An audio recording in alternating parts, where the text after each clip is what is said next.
The night was heavy with the weight of inevitability. Rain fell in relentless sheets, drumming against the stone walls of an ancient fortress, carrying with it the chill of history and the whispers of those long vanished. In the flickering torchlight, shadows danced across the cold, worn floors, as though the very stones remembered the footsteps of a brotherhood that had once commanded kingdoms and kingdoms of wealth. October 13th, 1307, marked a night that would ripple through centuries, a night when the Knights Templar, the most powerful and secretive order in Christendom, were hunted, betrayed, and struck down by the very authorities they had once served. In Paris, under the orders of King Philip IV, the Templars were arrested with shocking precision. Their vast networks of power, their legendary treasure, and the sacred relics they guarded disappeared almost overnight, leaving only fragments of their existence scattered in obscure records, whispers, and legends. To the casual observer, they had been knights devoted to the church, paragons of chivalry, protectors of pilgrims traveling the treacherous roads of the Holy Land. But beneath the outward guise of piety and military discipline lay something far more complex, far more dangerous to those who ruled Europe. The Templars were not merely warriors. They were architects of power, keepers of hidden knowledge, and custodians of secrets that, if revealed, might have undermined kings, popes, and empires alike. Their monasteries were not just homes for prayer and training. They were fortresses, libraries, and banks strategically located across Europe and the Holy Land. Every stone, every archway, and every corridor was a testament to a carefully constructed network designed not only to defend, but also to preserve knowledge and treasure that might otherwise vanish into the chaos of history. The night of the arrests was orchestrated with chilling efficiency. Knights were dragged from their beds, prisoners in their own houses, subjected to brutal interrogation and torture to extract confessions. Manuscripts speak of confessions so grotesque, so meticulously recorded by clerks and inquisitors, that one cannot help but wonder whether they were meant to reveal the truth or to conceal it. The public charges, heresy, idolatry, and secret blasphemies were designed to strip the Templars of honor in the eyes of the faithful, but the whispers that survive tell a different story. Some claimed the Templars had discovered knowledge in the ruins of Solomon's Temple, ancient relics that could shift the balance of spiritual and worldly power. Others spoke of texts so dangerous that the very mention of their contents was considered blasphemous. The Church and Crown, fearful of such revelations, moved to erase every trace of what the Templars had known, leaving behind only shadows of the reality they had lived. Yet even in their downfall, the Templars left echoes that could not be fully silenced. Jacques de Molay, the last Grand Master, was executed in a spectacle meant to demonstrate the absolute authority of crown and church alike. As flames consumed him, he is said to have uttered a curse upon those who had betrayed the order, a curse that would haunt the lives of king and pope alike. Within a year, both had met untimely deaths, an eerie coincidence, or perhaps a deliberate fulfillment of words spoken under the weight of injustice. Such moments have fueled speculation for centuries, suggesting that the Templars were more than men. They were a movement, a living repository of forbidden knowledge, and a force that history could not fully contain. Their disappearance did not simply erase them from the map of power. It created a void, a mystery that would captivate generations. The fortress doors closed, the gates were barred, and yet the questions persisted. What had they found in the ruins of the Holy Land? What secrets did they carry across the seas in hidden chests? What doctrines and philosophies had been carefully transmitted through coded manuscripts, rituals, and symbols, only to vanish under the weight of fear and authority? For centuries, scholars, historians, and seekers have tried to piece together the fragments, to reconstruct the vanished order from scattered parchments, cryptic carvings, and the faint traces of a society devoted to knowledge, faith, and power. To follow the Templar trail is to step into a world where the line between reality and legend blurs. The more one examines the historical records, the more one encounters gaps and contradictions, as though someone, some force, had intentionally manipulated the narrative, suppressing truths that could not be tolerated.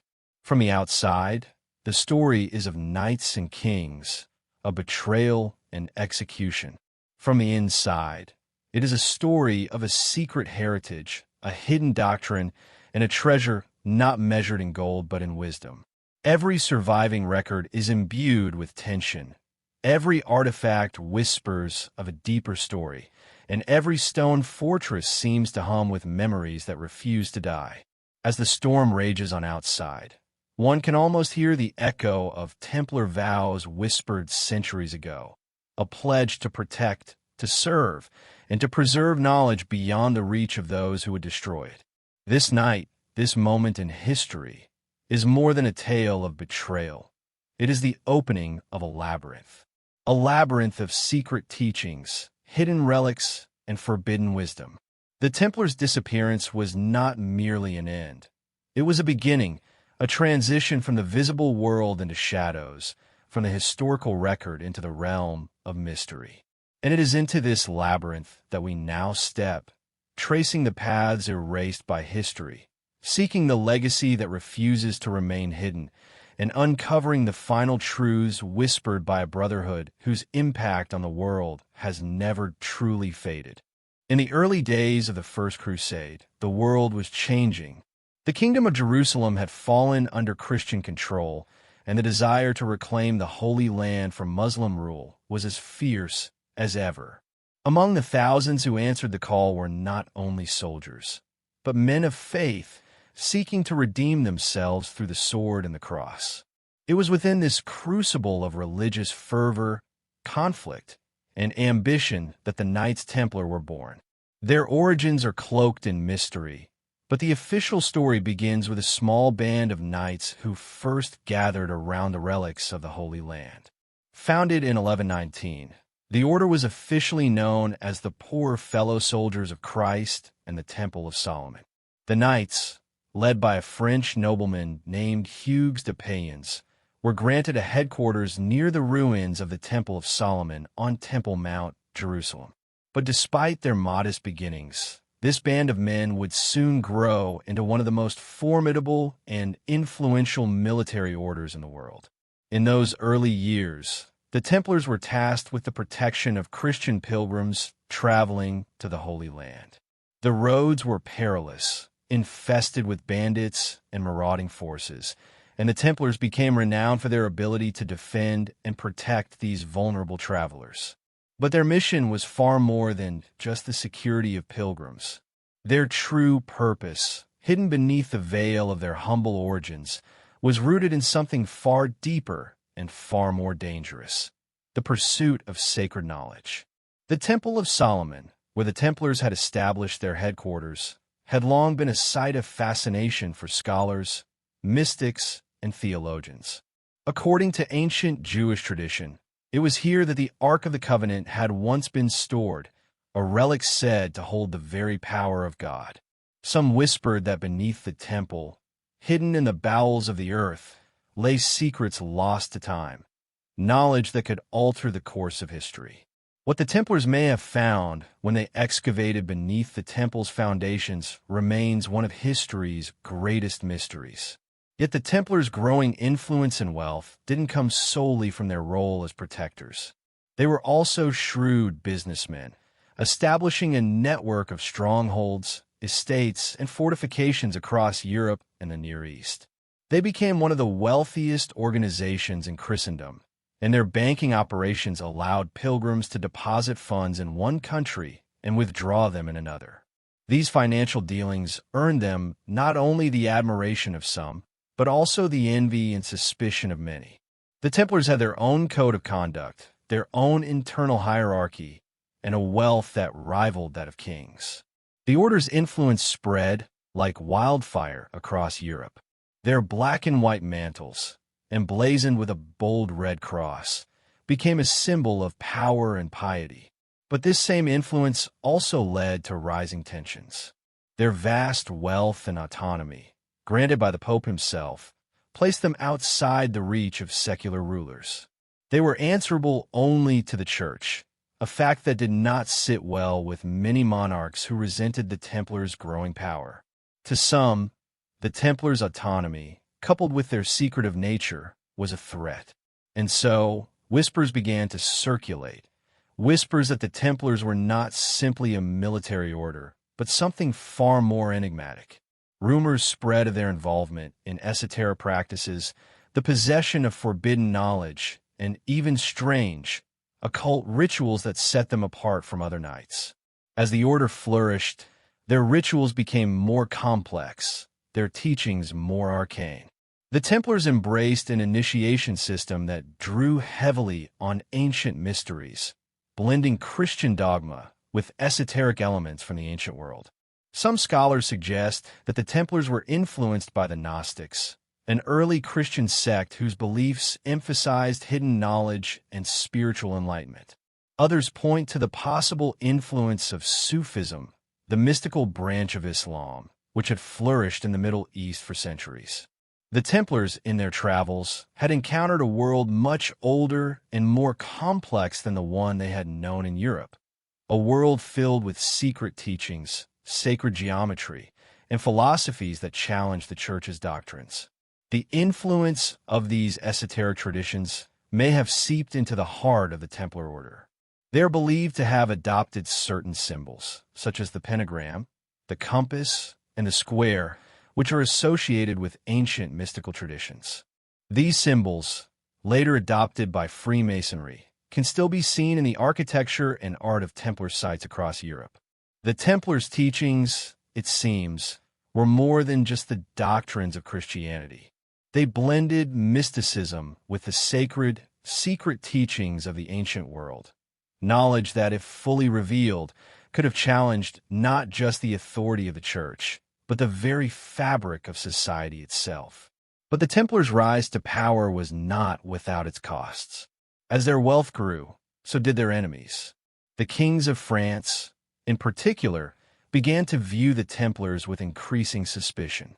King Philip IV, deeply indebted to the order, began to see the Templars not as allies, but as a threat. The Templars, with their vast wealth and power, were too independent, too autonomous. In the mind of Philip IV, they had become an organization that could rival the monarchy itself. In 1307, as their power reached its apex, the Templars' fate was sealed. Betrayal was already on the horizon. But before the arrests, before the public trials and tortures, before the final betrayal, the Templars had achieved something remarkable.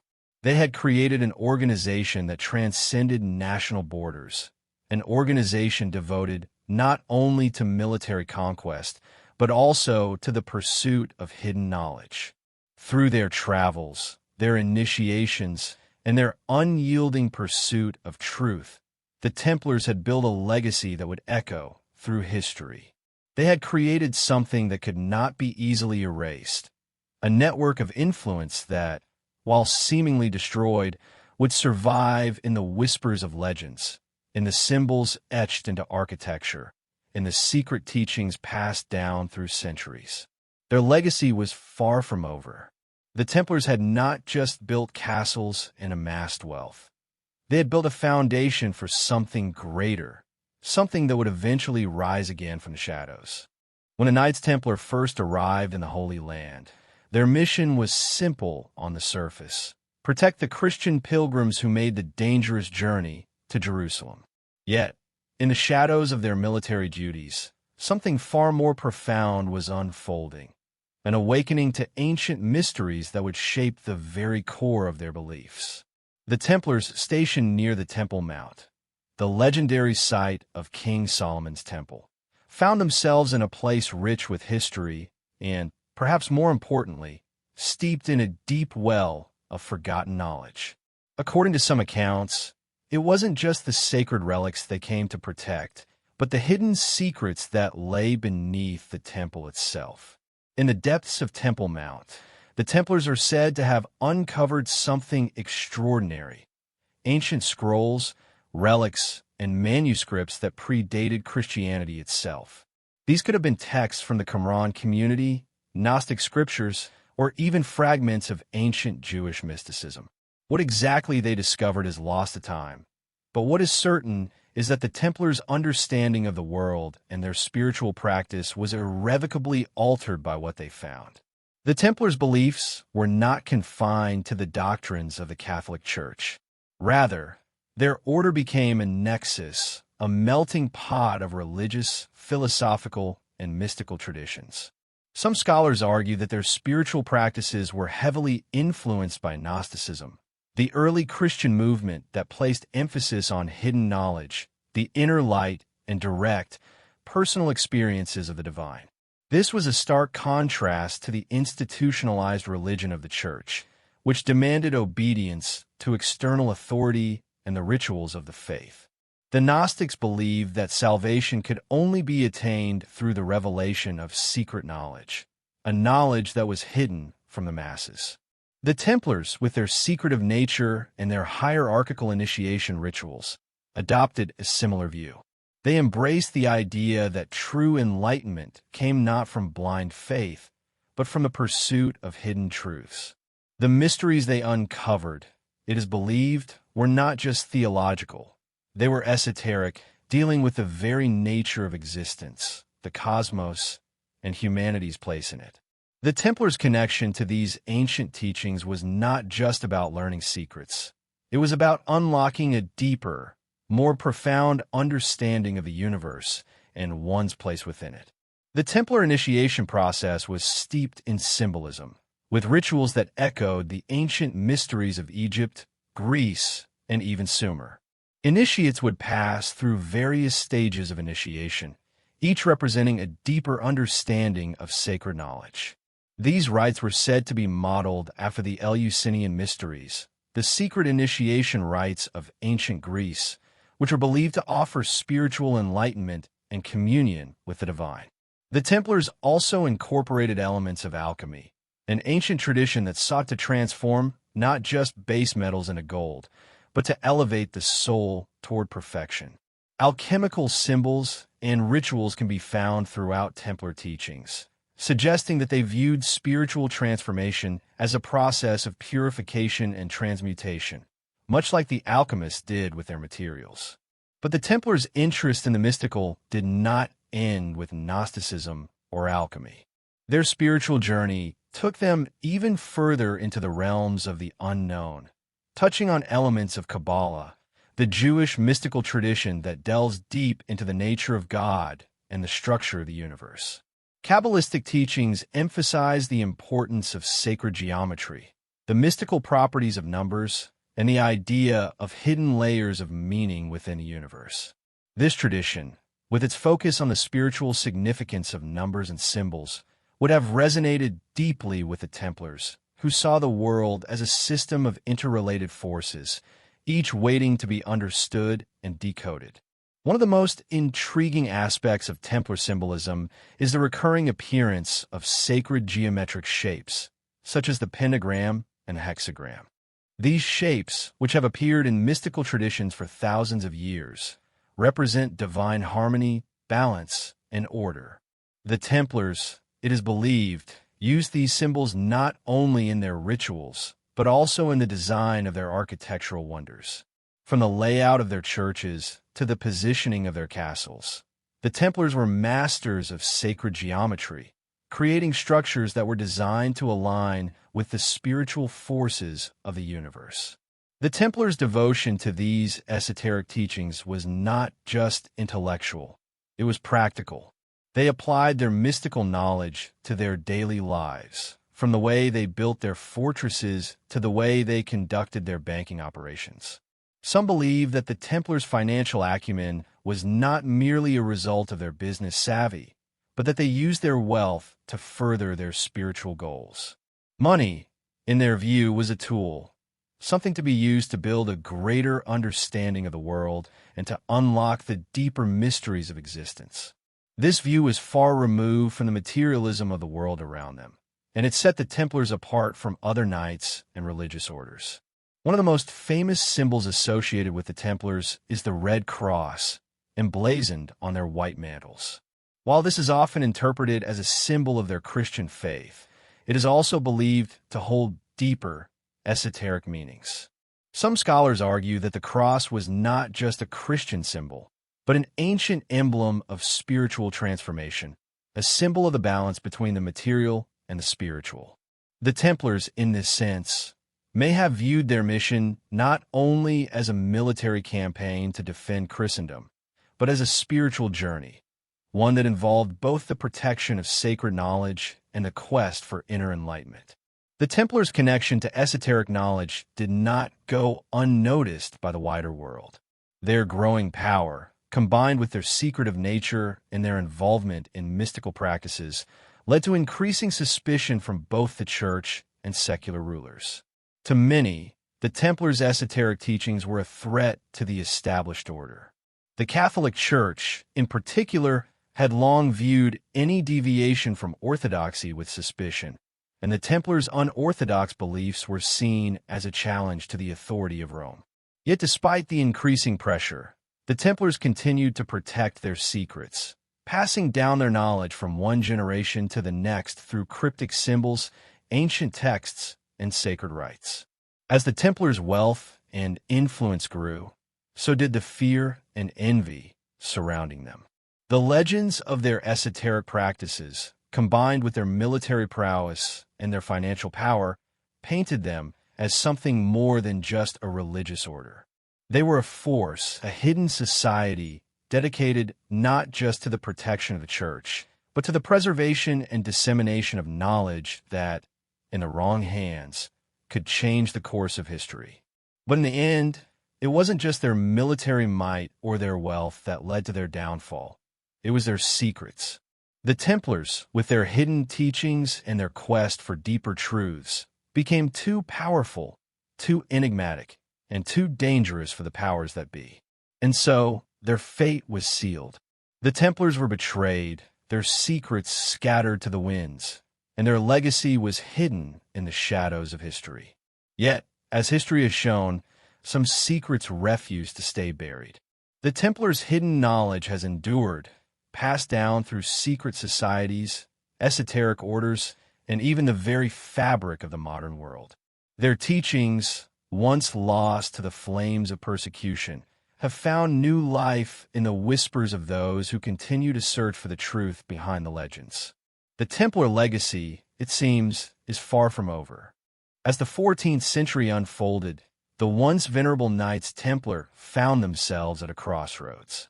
Their military successes, their vast wealth, and their esoteric knowledge had made them indispensable allies to monarchs and the church alike. But at the same time, these same qualities had also sown the seeds of jealousy, mistrust, and growing animosity. The Templars, who had once been revered as protectors of the Holy Land, had become a shadowy force whose influence threatened the very foundation of European power. And none saw this as a greater threat than King Philip IV of France, a monarch whose ambitions and financial troubles would forever alter the course of Templar history. King Philip, often known as Philip the Fair, had ascended to the throne of France in 1285.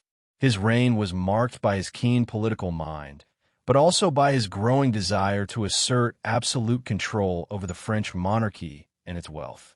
Philip's problems, however, were as much financial as they were political.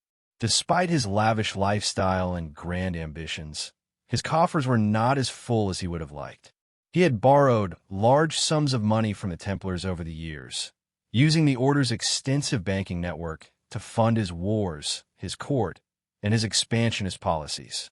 But by the early 1300s, the debt had grown insurmountable, and the king found himself desperate for a way to settle his financial woes. The Templars, with their vast resources, were not just a military order. They were also a banking empire. They had established a network of financial transactions that spanned across Europe, offering safe deposits, loans, and credit to nobility, royalty, and commoners alike.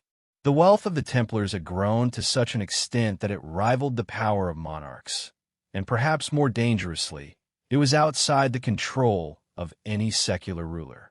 To Philip, this autonomy was an affront to his royal authority. It was an empire within an empire, and Philip could not allow it to exist unchecked. Yet the Templars' wealth was not the only reason for the king's animosity.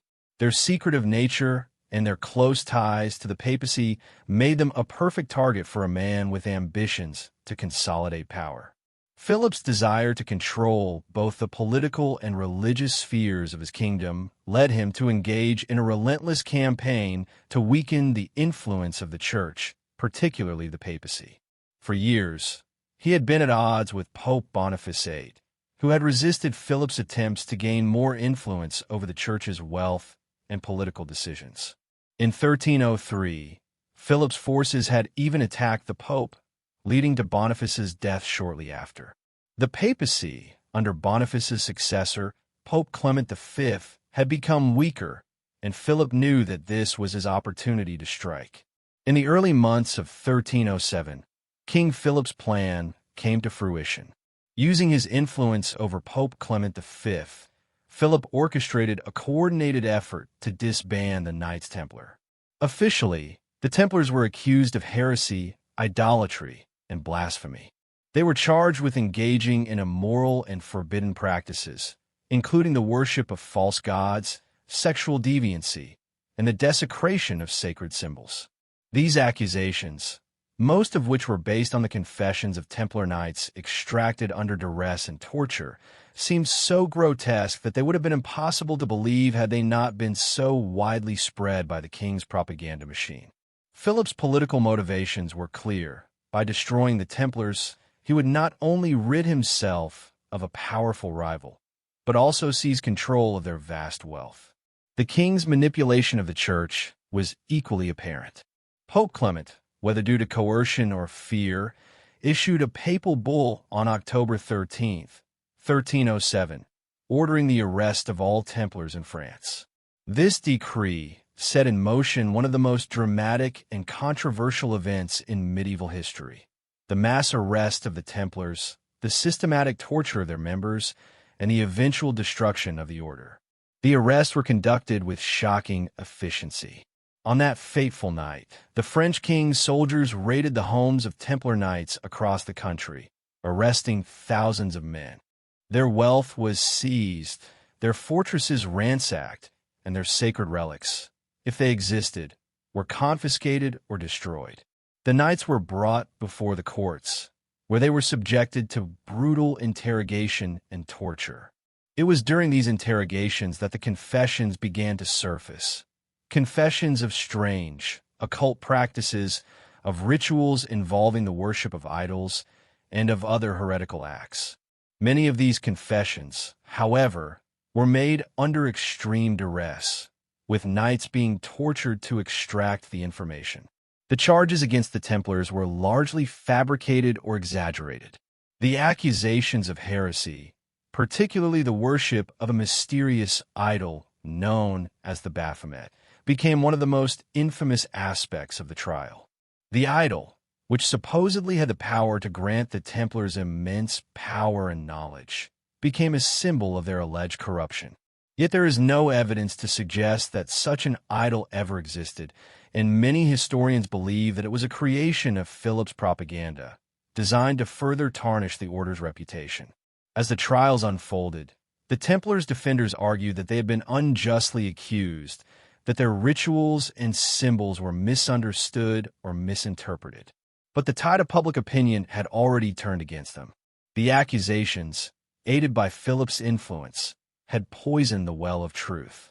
The trials, conducted under the supervision of the Church, reached their climax in 1312 when Pope Clement V officially disbanded the Knights Templar, formally condemning them as heretics. The order's wealth was seized, and their lands were redistributed among the monarchs of Europe. But the story did not end with the dissolution of the order. While many Templars were executed or imprisoned, some managed to escape, taking with them what little remained of the order's secrets. It is believed that some Templars fled to Scotland, where they may have joined with the St. Clair family, a known ally of the order, and continued to preserve their sacred knowledge in secret. Others might have joined clandestine societies, passing their teachings to future generations. The Templar legacy, while crushed in Europe, lived on in the whispers of those who held their secrets close. Philip IV's success, however, was not without consequence. The king, who had thought to solidify his power by eliminating the Templars, was soon beset by a series of misfortunes. The curse that Jacques de Molay, the last Grand Master of the Templars, allegedly spoke as he was burned at the stake, one that foretold the death of both Philip and Pope Clement, seemed to come to fruition. Philip, just a year after the Templars' destruction, died in mysterious circumstances, and the papacy itself never fully recovered from the blow to its authority. The Templars' downfall had set in motion a series of events that would reverberate through Europe for years to come. The Templar order, though officially dismantled, did not disappear. Their wealth, their knowledge, and their influence had seeped into the fabric of Europe, passing from one generation to the next in the form of secret societies, hidden symbols, and whispered legends. The world had not heard the last of the Templars. The fall of the Knights Templar in the early 14th century was supposed to be the end. The order, once one of the most powerful military and financial forces in Europe, was dissolved, its members persecuted, its wealth confiscated, and its leaders executed. But, as history has shown, the Templars did not simply vanish into the mists of time. Their legacy, though shattered and scattered, endured in ways that would shape the world for centuries to come. The secrets they had carried, their knowledge, their symbols, and their mysterious beliefs, were not erased by the flames of their trials. Instead, they found new homes in the shadows of history, woven into the fabric of secret societies, hidden traditions, and even the very structures of modern society. The most immediate consequence of the Templar Purge was the disappearance of their centralized power. The order's wealth and lands were seized, and many of its surviving members were either executed or imprisoned. Yet, despite the official dissolution, pockets of Templars managed to escape or go underground, hiding their secrets from the authorities who sought to erase them. Some historians believe that a number of Templar knights fled to Scotland, a land where the Templars had long enjoyed strong ties with local nobility. The St. Clair family, in particular, is often cited as a key protector of the Templars in the years following their downfall. According to legend, the St. Clairs helped the surviving Templars preserve their sacred knowledge and continue their work in secrecy. Over the centuries, these exiled Templars are said to have played a pivotal role in the formation of several important secret societies, most notably Freemasonry. Freemasonry, which would rise to prominence in the 17th and 18th centuries, is widely believed to have inherited many of the symbols, rituals, and philosophies of the Templars. The connection between Freemasonry and the Templars is not just speculative. There are numerous symbols that are common to both, such as the square and compass, the all-seeing eye, and the red cross. These symbols, which have deep esoteric meanings, can be traced back to the Templars' belief in the pursuit of hidden knowledge and spiritual enlightenment. Some of the most enduring mysteries of the Templars are tied to their alleged possession of forbidden knowledge. This knowledge, according to various theories, might have included the secrets of the Holy Grail, the Ark of the Covenant, or even ancient texts that contained the wisdom of long-lost civilizations. Over the years, countless legends have arisen about the Templars' role in guarding these sacred relics. The Grail legend, in particular, has become one of the most enduring aspects of Templar lore, with stories suggesting that the Knights were tasked with protecting the Grail, a powerful and mystical object that was believed to grant divine knowledge or even immortality. While there is no definitive proof that the Templars ever possessed the Holy Grail, there are intriguing clues scattered throughout their history. Some historians point to the architectural symbolism found in Templar sites across Europe. The design of Templar churches, such as the famous Temple Church in London, is often said to have hidden references to the Grail and other ancient mysteries. The Templars' emphasis on sacred geometry, the use of specific numbers, and the alignment of their buildings with celestial events all suggest that they were not just building places of worship, but creating monuments designed to house hidden knowledge. The mystery of the Grail is further compounded by the fact that the Templars were closely associated with the Cistercian monks, a religious order known for its secretive nature and its involvement in mystical traditions. The Cistercians were rumored to have been involved in the protection of sacred relics, and some believe that they worked alongside the Templars to guard and conceal these powerful objects. The Grail, it is said, may have been hidden in one of the many Templar castles or underground vaults, waiting to be discovered by those who could unlock its secrets. In addition to the Grail, the Templars were also linked to another ancient and powerful symbol, the Ark of the Covenant. The Ark, which according to biblical tradition held the tablets of the Ten Commandments, was believed to have been hidden away by the Israelites to protect it from invaders. Over the centuries, its fate has remained one of history's greatest mysteries. Some believe that the Templars, with their connection to the Holy Land, came into possession of the Ark or at least learned of its location. This belief has fueled countless theories about the Templars' hidden agenda and their role in guarding the most sacred relic of Judaism and Christianity.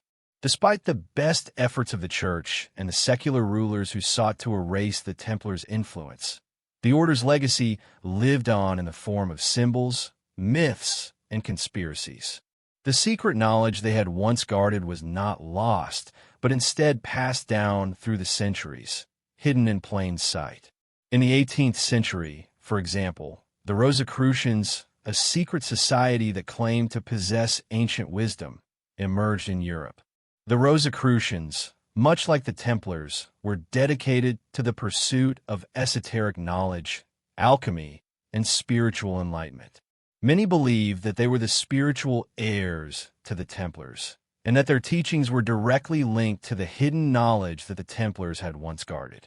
Even in the modern era, the Templars' legacy continues to resonate.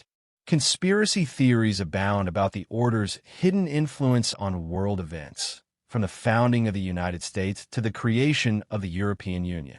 The Templars' name and symbols have been co-opted by various secret societies and political movements, often as a way to claim legitimacy or tap into the aura of power and mystery that surrounds them. In fact, the very notion of secret knowledge, hidden from the masses and passed down through generations, is a theme that still captivates modern imaginations. One of the most famous modern works to explore the Templar legacy is Dan Brown's best-selling novel, The Da Vinci Code. The book, which deals with the Templars' supposed role in guarding the secrets of the Holy Grail, has sparked a renewed interest in the Order and its enigmatic history. Brown's portrayal of the Templars as guardians of ancient knowledge, hidden beneath layers of symbolism and coded messages, has further cemented the Order's place in popular culture. But the question remains, what did the Templars know, and how much of their knowledge has survived through the ages? Is there a hidden truth buried within their symbols, their rituals, and their secretive nature that could rewrite history as we know it? Many believe that the Templars' true legacy lies not in their military conquests or their vast wealth, but in the secrets they guarded so fiercely, secrets that, if ever fully revealed, could change our understanding of the world. Though the Templars themselves may be gone, their legacy is far from over. Their hidden knowledge continues to captivate and intrigue those who seek the truth, and their symbols and myths endure, passed down through the ages by those who still believe in the mysteries they left behind. The Templars, it seems, will never truly fade from history. Their secrets remain, waiting to be discovered by those who are brave enough to look beneath the surface of the world we know. The Templars' legacy is not just confined to their military exploits or their role in history. At the heart of their enduring mystery lies a complex web of symbols, rituals, and beliefs, an esoteric system that continues to captivate the imaginations of those who seek deeper truths. For centuries, these hidden elements of Templar doctrine have been concealed within secret societies, disguised in plain sight within the architecture of medieval castles, churches, and even in the very symbols that have come to define them. The Templars, it seems, were not merely warriors. They were also keepers of profound, esoteric knowledge that, over time, has become the stuff of legend, speculation, and conspiracy. One of the most enduring symbols associated with the Templars is the red cross that adorned their distinctive white mantles. The cross itself, with its stark, geometric lines, has been linked to a variety of deeper meanings. Some scholars suggest that it represents a form of sacred geometry, a belief that numbers, shapes, and patterns hold spiritual significance and can be used to access hidden truths about the universe. This notion of sacred geometry can be traced back to ancient civilizations, particularly the Egyptians and the Greeks, who saw geometry as a key to understanding both the material and spiritual worlds. The Templars, who were deeply influenced by the Cistercians and other religious orders that studied sacred mathematics, likely incorporated these principles into their own rituals. The Red Cross, in particular, could symbolize the union of the divine and the earthly. It is not just a Christian symbol, as it has often been portrayed, but also a representation of the Christos, the cosmic principle of light and wisdom. The Templars, with their focus on divine knowledge and the quest for truth, might have viewed the Red Cross as a map to higher understanding, much like a compass guiding a sailor across the seas of ignorance toward the shores of enlightenment. The Temple Church in London, with its famous round design, is often cited as one of the most important Templar structures in the world. This church, built in the 12th century, is a prime example of the symbolic architecture associated with the order. Its round shape is believed to represent the idea of eternity, with no beginning and no end. The Templars, as it is commonly thought, believed that through their secret knowledge and their mystical teachings, they could access a higher state of being, one that transcended the temporal world. The church's design also mirrors the ancient rotunda of Jerusalem, a holy site that was said to house sacred relics and was believed by some to have been a center of ancient wisdom. The fact that the Templars chose to model their church after this ancient structure suggests their belief in the continuity of sacred knowledge and their desire to link themselves to an older, more mysterious tradition. Yet, it is not just architectural symbolism that ties the Templars to deeper mysteries. Their secret rituals, known to few but speculated upon by many, are another facet of the order's enduring enigma. The Templars were known for their initiation ceremonies, which involved symbolic acts designed to convey deeper spiritual meanings. These rituals, shrouded in secrecy, are believed to have been influenced by earlier mystery schools, esoteric societies that focused on spiritual awakening and the pursuit of hidden wisdom. The Templars' initiation rites may have involved complex alchemical and astrological elements, designed to unlock the hidden potential of the initiate and prepare them for higher levels of understanding. One of the most famous and controversial elements of Templar mysticism is their supposed connection to the Holy Grail. The Grail, according to legend, was not just a cup used by Christ at the Last Supper, but a vessel of unimaginable power, capable of granting eternal life or divine knowledge. The Templars' connection to the Grail has long been a subject of fascination and debate. Some scholars have suggested that the Templars were entrusted with the Grail's protection after the First Crusade, when they began their operations in Jerusalem. Others believe that the Grail was not a physical object at all, but rather a metaphor for divine wisdom or spiritual enlightenment, an inner knowledge that could only be accessed by those initiated into the mysteries of the order. The Templars, however, may not have been the only ones to guard these ancient secrets. Their esoteric knowledge, whether it concerned the Grail, the Ark of the Covenant, or other lost relics, was likely passed down to other secret societies after the Order's dissolution. In particular, the Rosicrucians and Freemasons have long been linked to the Templars.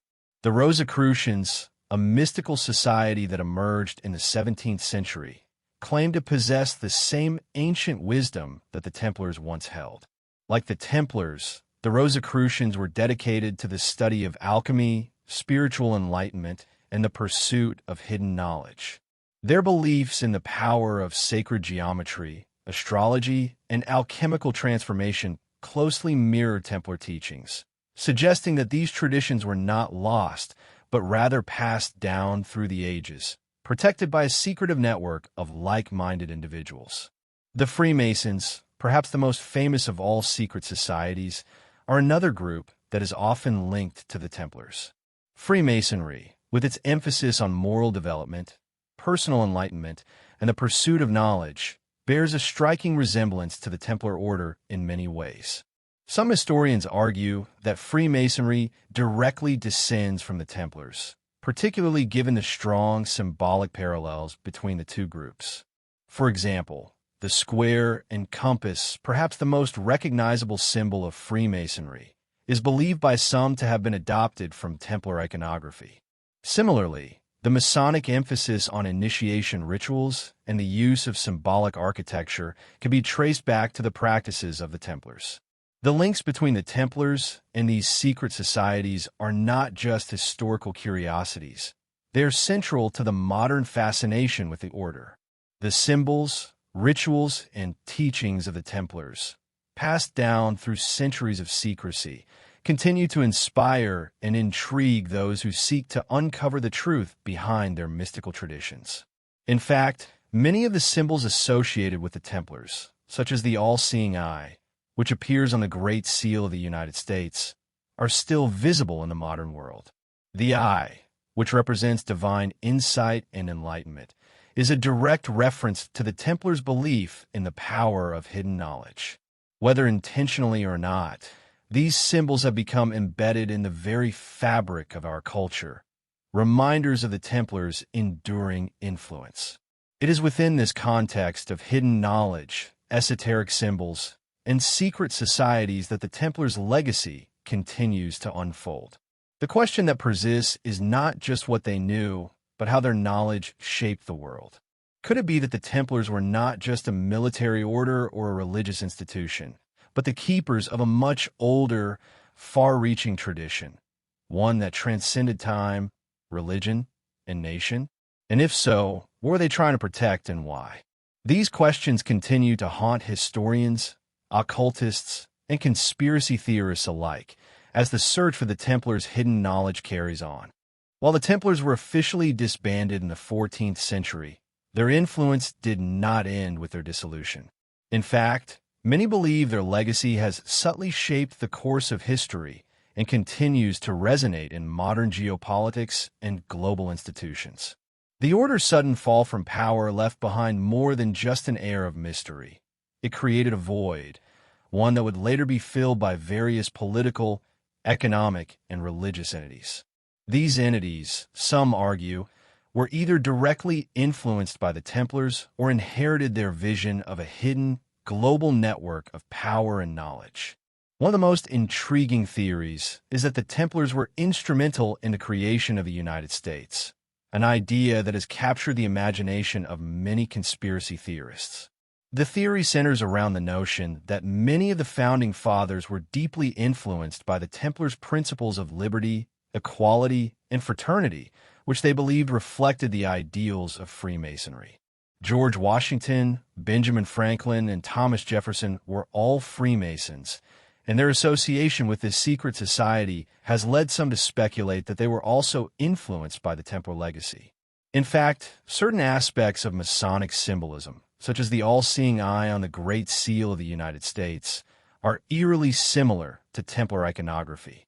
The presence of these symbols on such an important national emblem has led to questions about the extent to which Templar ideals may have shaped the early political and philosophical foundations of the United States.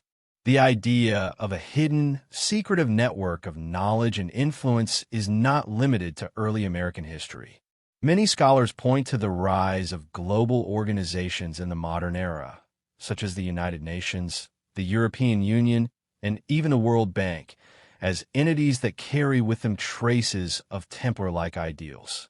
These organizations, with their emphasis on international cooperation, global governance, and economic interdependence, bear a striking resemblance to the Templars' original vision of a unified, powerful order that transcended national borders. The Templars were not just warriors and financiers. They were, some argue, globalists in the truest sense of the word, working toward a world order that was rooted in their understanding of sacred knowledge and the pursuit of higher truths.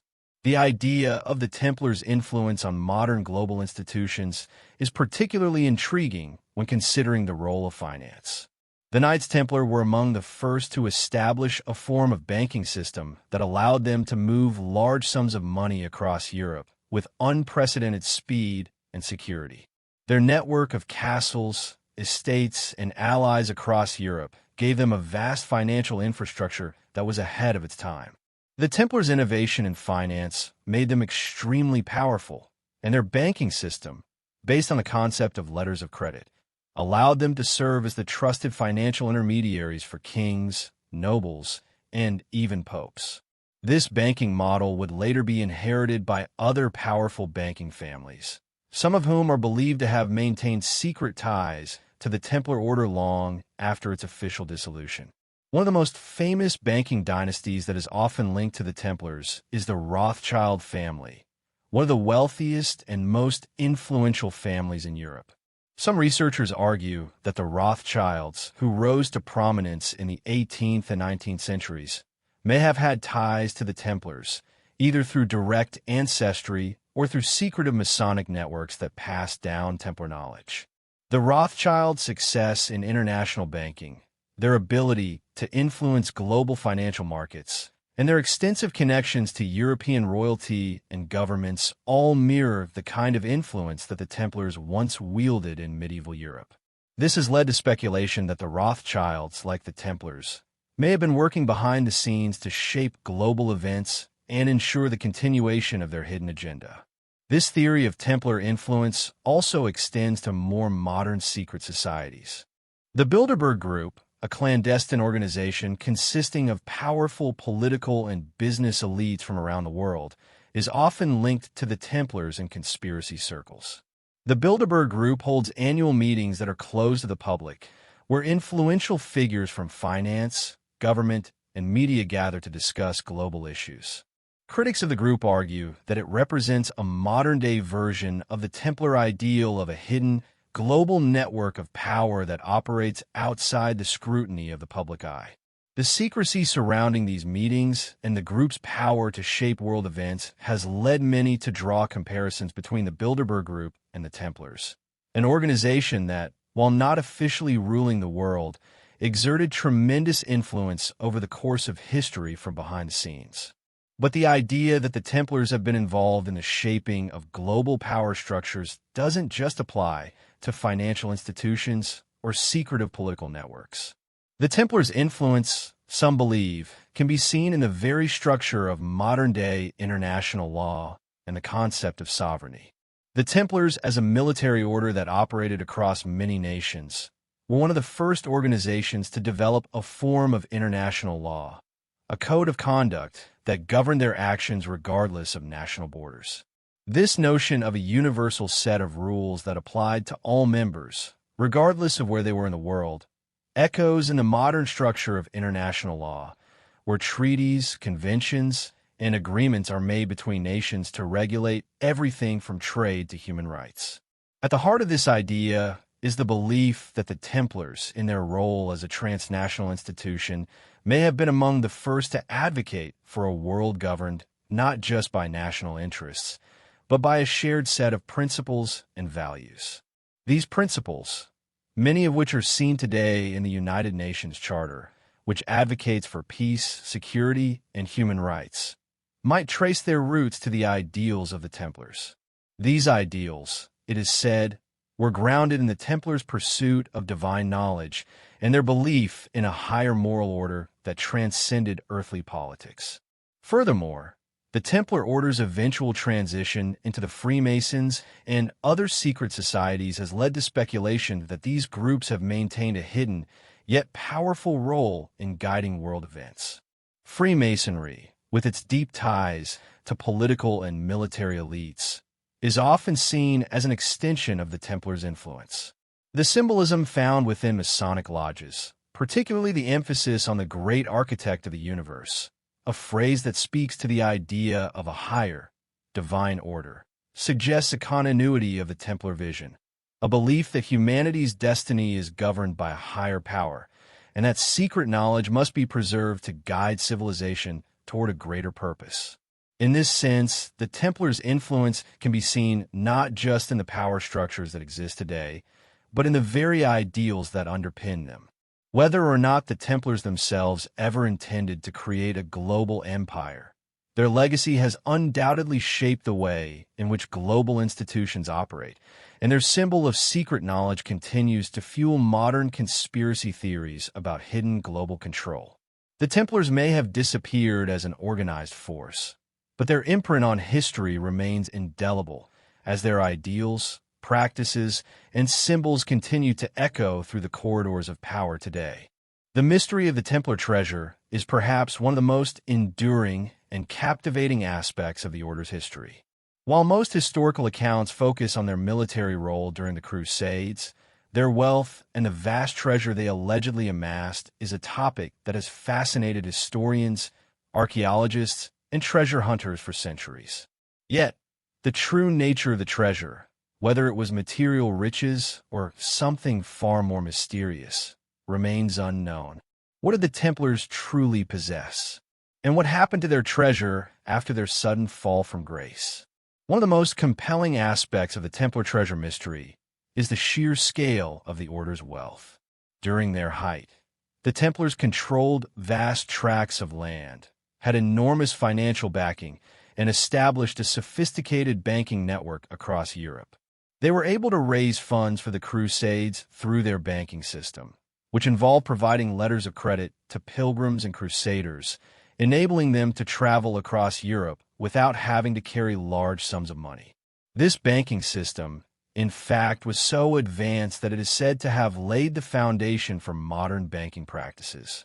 Given the Order's immense wealth, it is not surprising that many legends have arisen around the idea of a Templar treasure, an enormous cache of gold, jewels, and sacred relics hidden away at the time of their downfall. The popular narrative suggests that when King Philip IV of France ordered the arrest of the Templars in 1307, they were not only accused of heresy and blasphemy, but were also believed to have been hiding a vast treasure that could rival the wealth of entire kingdoms.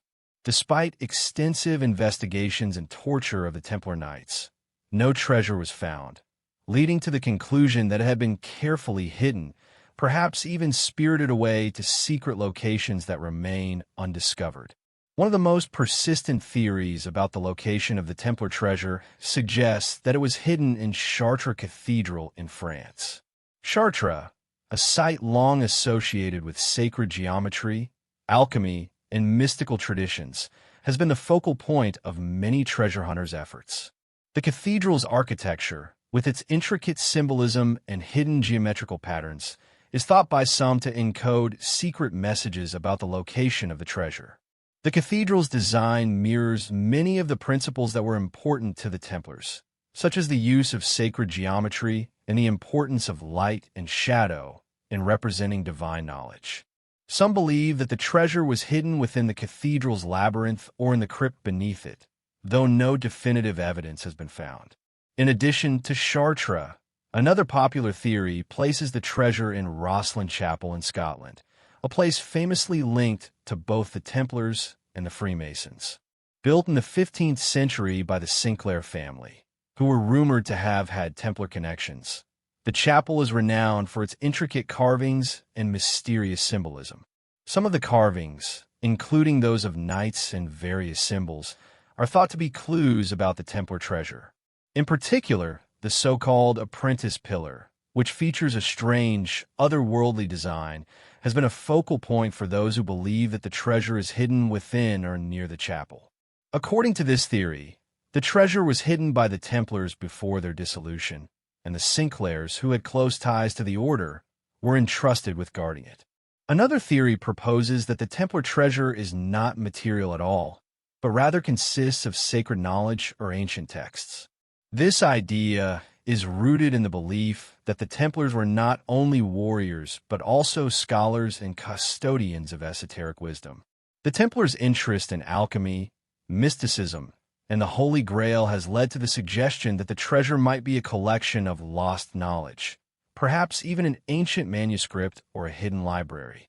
Some scholars believe that the Templars were the guardians of sacred texts that contained the secrets of alchemy, the lost teachings of the Gnostics, or even the true nature of Christ's message, secrets that could revolutionize our understanding of spirituality and the nature of reality. The legend of the Holy Grail has long been associated with the Templars, and many believe that the Grail was one of the most important elements of their treasure. According to some theories, the Grail was not a physical chalice, but a powerful symbol representing spiritual enlightenment and the attainment of divine knowledge. In this interpretation, the Templar treasure may have been a collection of sacred relics and texts that held the key to understanding the Grail's true meaning. Some believe that the Templars were in possession of the Grail at some point, having found it during the Crusades in Jerusalem, and that they hid it away to protect it from falling into the wrong hands. Despite the multitude of theories, no concrete evidence has ever been found to substantiate the claims about the Templar treasure. Over the years, treasure hunters have scoured Europe, hoping to find the legendary hoard, but all their efforts have been in vain. The treasure's elusive nature has only added to the mystique surrounding the Templars. Some believe that the treasure was deliberately hidden in a way that makes it almost impossible to find, perhaps through the use of ancient codes, hidden messages, or secret maps that are lost to history. Others suggest that the treasure was hidden in plain sight, disguised within the symbols and structures that the Templars left behind, waiting for someone with the right knowledge to uncover it. Yet, despite the apparent dead ends in the search for physical riches, the quest for the Templar treasure continues to captivate people today. This is not just because of the potential for finding vast riches, but because of the allure of uncovering the secrets that the Templars were believed to have guarded. Whether the treasure is real or metaphorical, the idea that there exists a hidden trove of knowledge, power, or divine wisdom that could transform our understanding of history and the universe is a tantalizing one. In recent years, there have been reports of discoveries that hint at the Templars' presence in various parts of the world. Archaeological digs and studies of ancient texts have revealed clues that may point to the Templars' activities in places as far afield as the Americas and the Middle East. In particular, the theory that the Templars may have traveled to the Americas long before Columbus gained popularity after the discovery of medieval European artifacts in North America. Some suggest that the Templars' treasure, or at least knowledge of its existence, may have been passed down through generations of explorers and hidden in locations far removed from Europe, waiting for the right moment to be uncovered. However, the idea that the Templars' treasure was meant to be hidden forever, perhaps by design, is also a possibility. If the treasure represented more than just material wealth, but rather a form of forbidden knowledge, it's conceivable that it was concealed to prevent its misuse. In this sense, the Templars may have believed that certain truths were too dangerous to be known by the general public, truths that could disrupt the balance of power or undermine established religious and political structures. As the centuries go by, the mystery of the Templar treasure only deepens. While the treasure itself may never be found, the search for it, both literal and symbolic, continues to inspire those who believe that the Templars were not simply an ancient order of knights, but the keepers of a deeper, hidden truth. The allure of their treasure lies not just in its wealth, but in the profound and mysterious knowledge that it is said to represent, knowledge that could change everything we know about our past, our present, and our future. The legacy of the Templars is often said to have extended far beyond their official dissolution in the 14th century, influencing the formation and activities of various secret societies that would emerge in the centuries that followed. The idea that the Templars continue to operate from the shadows, guiding the course of history through hidden networks of power, is a deeply rooted element of many modern conspiracy theories. Among the most notable of these societies are the Freemasons and the Illuminati, both of which are often linked to the Templar order through shared symbols, rituals, and philosophical ideals. One of the most well-known and widely discussed connections between the Templars and modern secret societies is the Freemasons. The Freemasons are a fraternal organization that dates back to the Middle Ages, though its current form took shape in the 16th and 17th centuries. The organization has always maintained a strong connection to ancient traditions, particularly those associated with craftsmen and builders, but its rituals, symbols, and structure have often led to speculation about deeper, more esoteric influences. Many scholars and conspiracy theorists argue that the Freemasons inherited their secret knowledge from the Templars, suggesting that the Masonic order is, in fact, a direct continuation of the Templar legacy. The connection between the Templars and the Freemasons is not just speculative. It is reflected in the symbols and rituals that are shared by both groups.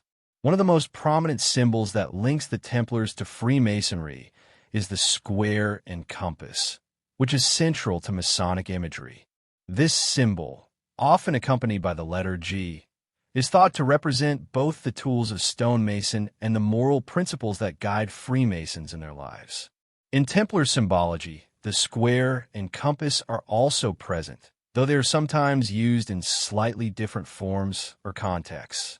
This overlap in symbolism has led many to believe that the Freemasons directly inherited certain Templar traditions. Another connection between the two organizations lies in their shared interest in sacred geometry and mystical knowledge. The Templars, as they traveled through the Holy Land, were believed to have encountered a wealth of ancient knowledge related to mathematics, architecture, and alchemy. Some of this knowledge, it is suggested, was passed down through the Freemasons, who also placed a significant emphasis on the use of geometry in the construction of their Masonic lodges and in their initiation rituals. This hidden knowledge, believed by some to be of divine origin, was thought to be too dangerous to be shared with the wider public, leading both the Templars and the Freemasons to guard it jealously, passing it down through their secret rites. The role of Freemasonry in the development of modern Western societies has also led to widespread speculation about the continued influence of Templar ideals.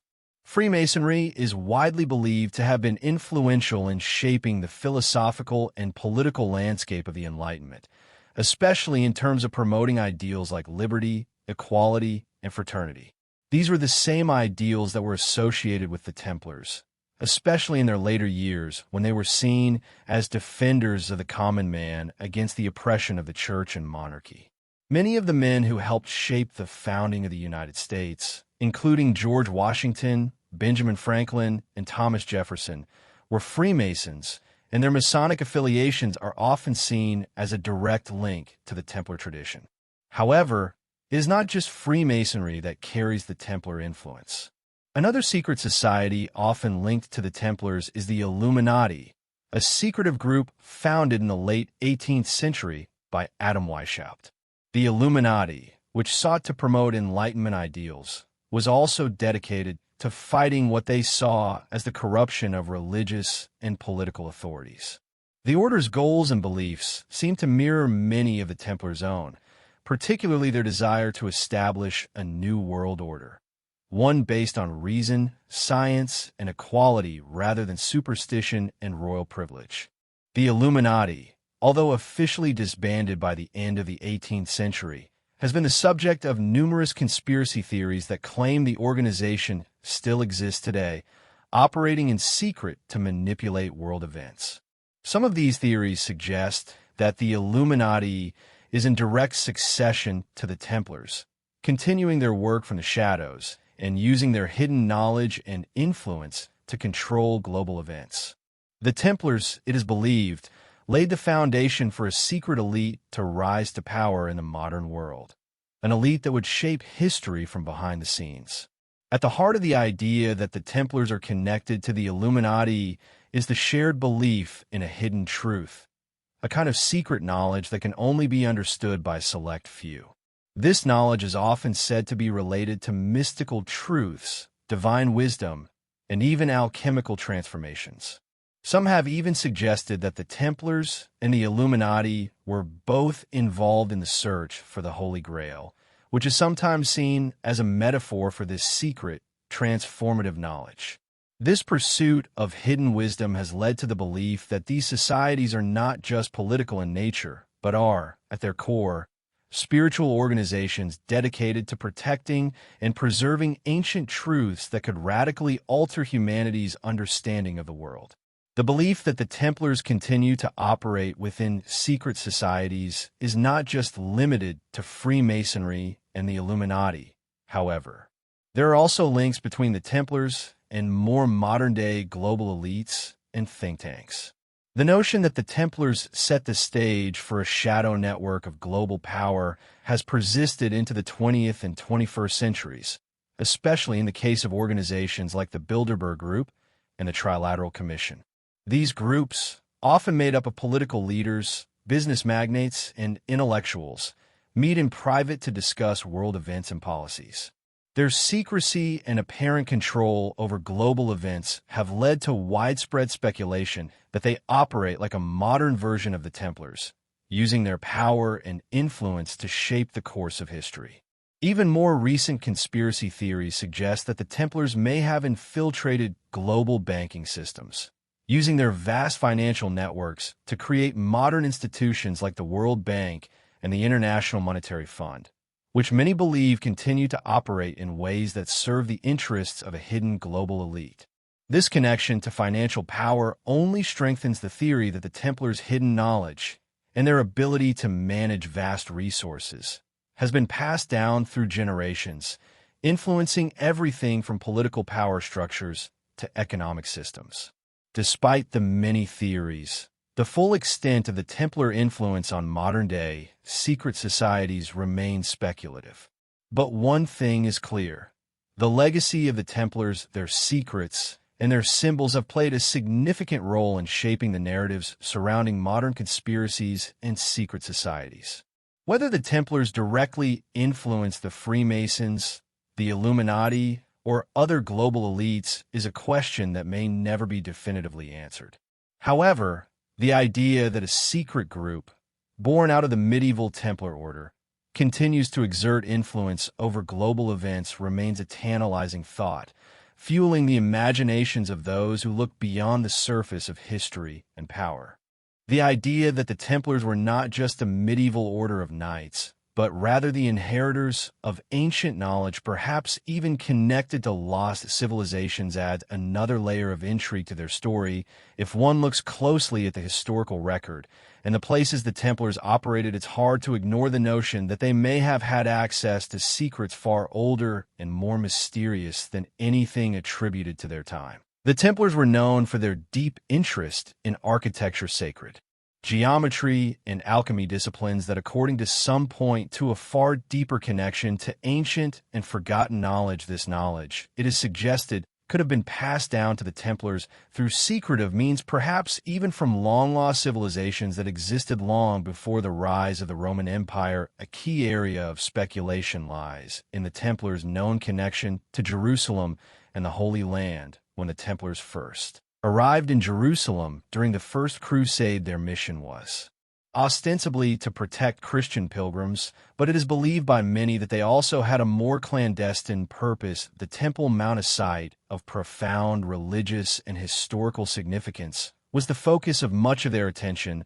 According to some accounts, the Templars spent a significant amount of time beneath the Temple Mount, where they're said to have discovered hidden chambers or ancient relics. One of the most enduring legends is that the Templars found a treasure or artifact beneath the Temple Mount, possibly the Ark of the Covenant, a relic of unimaginable power and significance in Judeo-Christian tradition, although no physical evidence has ever confirmed this. The idea that the Templars gained access to ancient knowledge in Jerusalem is a tantalizing one. This supposed discovery in Jerusalem ties into a larger theory that the Templars may have been linked to the pre-Christian civilizations that existed in the Middle East and beyond. Some believe that the Templars, through their travels, may have encountered and absorbed knowledge from the ancient Sumerians, Babylonians, or even the Atlanteans, a mythical civilization said to have possessed advanced technology and wisdom far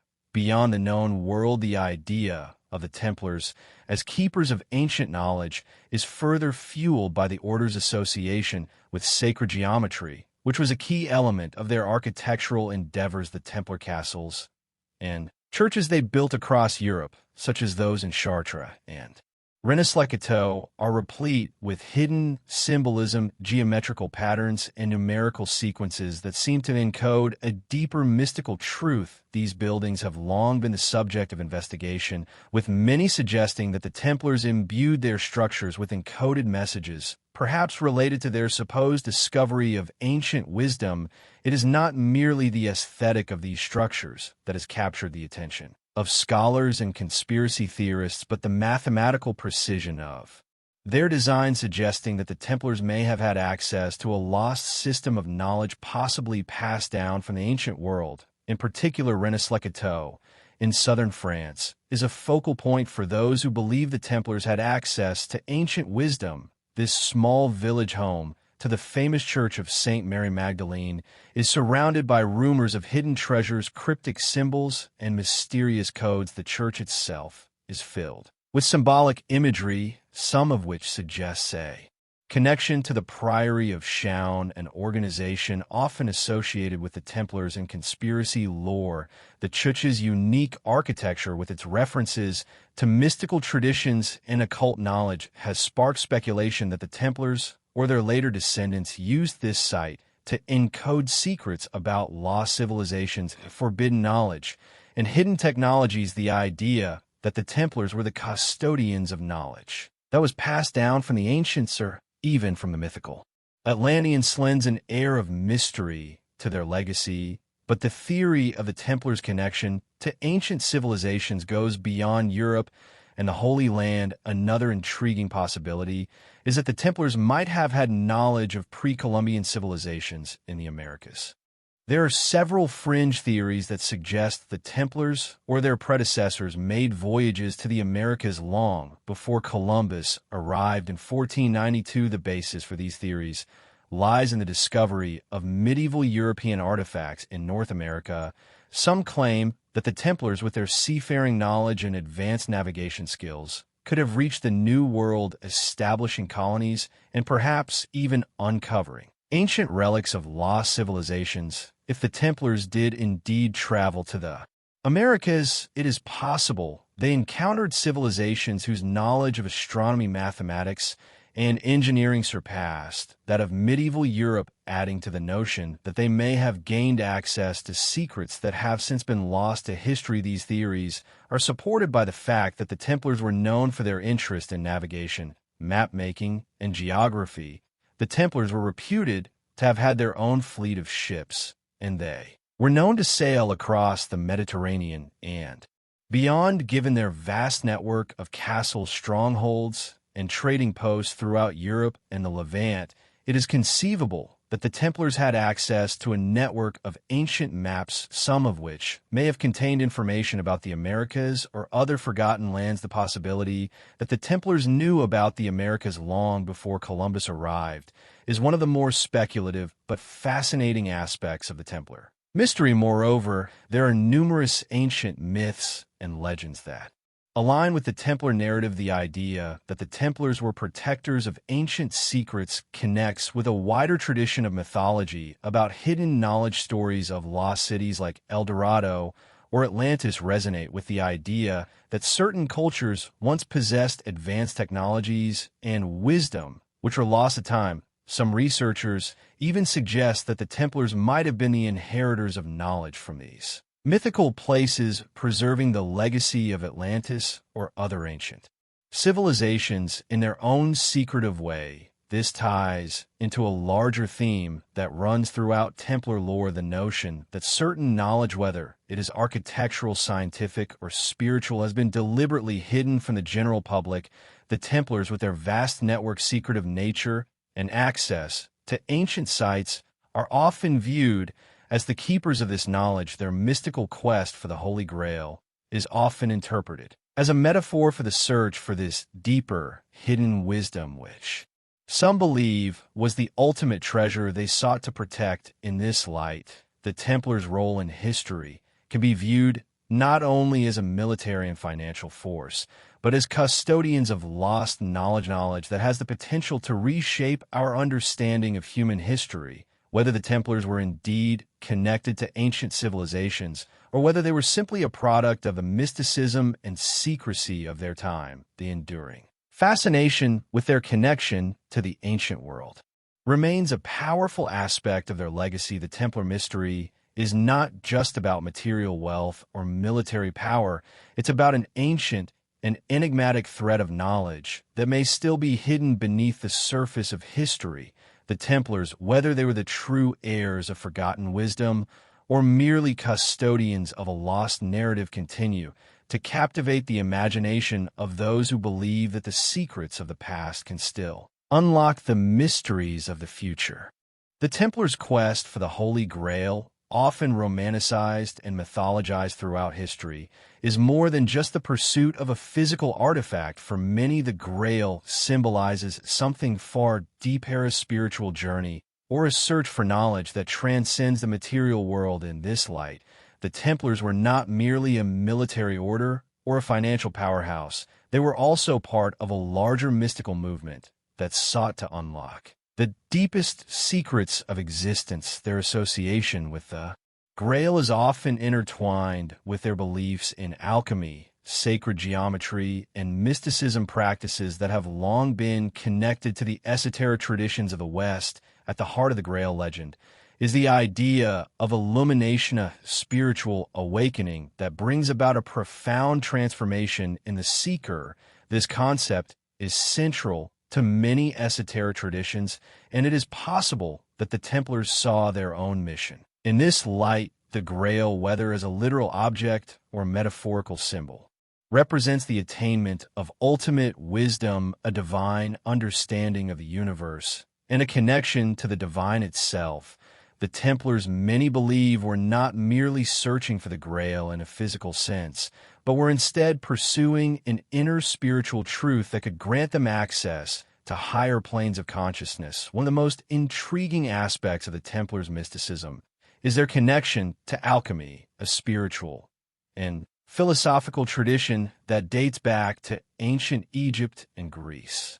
Alchemy, often thought of in terms of turning base metals into gold, is actually much more than that. It is a process of spiritual transformation, a journey of purification that leads to the discovery of hidden truths. The Templars, with their deep interest in sacred symbols and hidden knowledge, were likely familiar with alchemical principles, which sought not just material wealth, but spiritual enlightenment. The Templars' association with alchemy is reflected in the architecture of their castles and temples, as well as in their use of numerology and sacred geometry. The precise layouts of many Templar sites, such as the famous Rosslyn Chapel in Scotland, are said to be imbued with alchemical symbolism. Some researchers believe that the Grail quest itself is an allegory for the alchemical process, in which the seeker must go through various stages of purification, ultimately achieving the transmutation of the soul from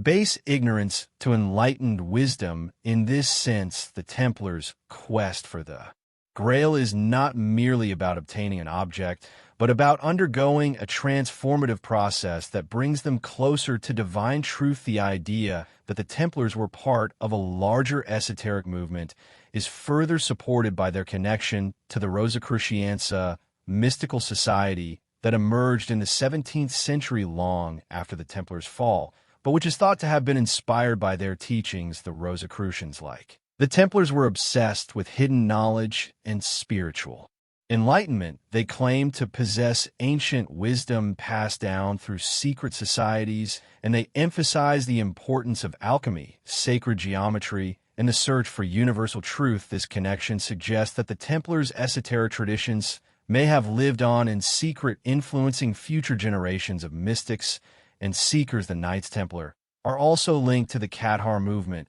in southern France, a religious group that was considered heretical by the Catholic Church. The Cathars shared many beliefs with the Templars, including a focus on the inner spiritual experience of God rather than the outward trappings of the Church. The Cathars, like the Templars, believe in the concept of dualism, the idea that the material world was the domain of a lower corrupt power, while the spiritual realm was pure and divine. This belief in the transcendence of material existence aligns with the Templars' possible interest in alchemy and other mystical traditions that aim to purify the soul and connect it to the divine. Many of the Templars' practices, their secretive nature, and their cryptic symbols align with the idea that they were part of a hidden spiritual tradition that sought to preserve and pass down ancient knowledge.